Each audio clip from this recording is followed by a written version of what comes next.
और झारखंड में tender commission घोटाला मामले में ईडी की दबिश लगातार जारी है। मंत्री आलमगीर आलम को आज एक बार फिर से पीएमएलए कोर्ट में पेश किया जाएगा और इस खबर पर ज्यादा जानकारी लिए सहयोगी संदीप हमारे साथ जुड़ गए हैं। संदीप, 14 दिन की लंबी पूछताछ के बाद आज पीएमएलए कोर्ट में पेशी होनी है आलमगीर आलम की, क्या जानकारी, कितनी देर में पहुंचेंगे?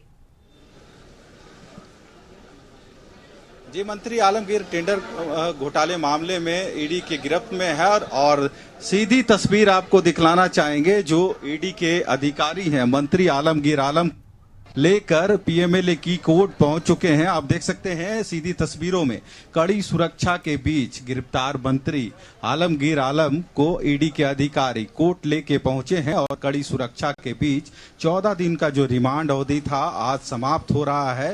यही वजह है कि आलमगीर आलम को जो ईडी के अधिकारी हैं वे पीएमएलए की हैं। आप देख सकते हैं सीधी तस्वीरों में ईडी के अधिकारी कड़ी सुरक्षा के बीच आलमगीर आलम को लेके पहुंचे हैं और पिछले 14 दिनों तक कह सकते हैं आलमगीर आलम से पूछताछ हुई है और इस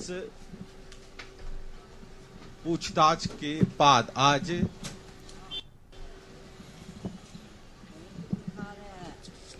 और जो ईडी के अधिकारी हैं आप देख सकते हैं आलमगीर आलम को लेकर ईडी के जो पीएमएलए अदालत है वहां पे लाया गया है और थोड़ी देर में कह सकते हैं उनको है पीएमएलए की वहां पे प्रोड्यूस किया जाएगा और संभवतः आज उनको यहां से न्याय के हिरासत पे भेज दिया जाएगा। हालांकि इस मामले को देखा जाए तो आलमगीर आलम के अलावे जो संजीव लाल है, जहांगीर आलम, उनकी भी गिरफ्तारी ईडी ने की थी। पिछले दिनों 14 दिनों तक उनसे पूछताछ हुई थी जिसके बाद उनको न्यायिक हिरासत पे भेज दिया गया है। हालांकि आलमगीर आलम से भी पूछताछ के लिए ईडी ने आलमगीर आलम को रिमांड पर लिया था और पहले 6 दिन की रिमांड मिली थी जिसके बाद 5 दिन और उसके बाद अंतिम में 3 दिन की रिमांड ईडी को मिली थी पूछताछ के लिए और यह 3 दिन का जो रिमांड है वह आज समाप्त हो रहा है। यही वजह है कि आलमगीर आलम को ईडी के अधिकारी कोर्ट लेके पहुंचे हैं और कोर्ट में पीएमएलए की अदालत में उनको प्रस्तुत किया गया है और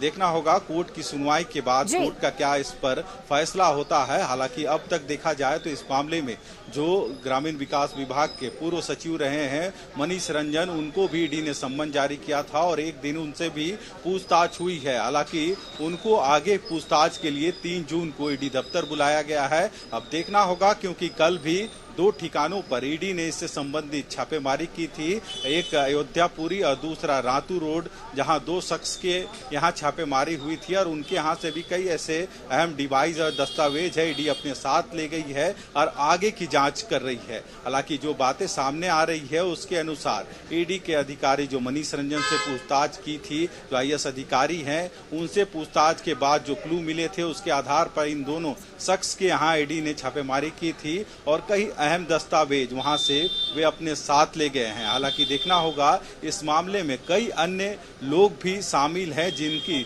तह तक पहुंचने की ईडी लगातार कोशिश कर रही है और यही वजह है कि ईडी की जांच में प्रत्येक दिन जो जांच का दायरा है वह बढ़ रहा है। बिल्कुल संदीप, नजर बनाए रखिए, आप अपडेट आपसे लेते रहेंगे। फिलहाल बहुत शुक्रिया आपका तमाम जानकारी के लिए। तो कड़ी सुरक्षा के बीच ईडी के अधिकारी मंत्री आलमगीर आलम को लेकर पीएमएलए कोर्ट पहुंचे हैं। फिलहाल देखना होगा कि पेशी के दौरान क्या कुछ बातें निकलकर सामने आती है।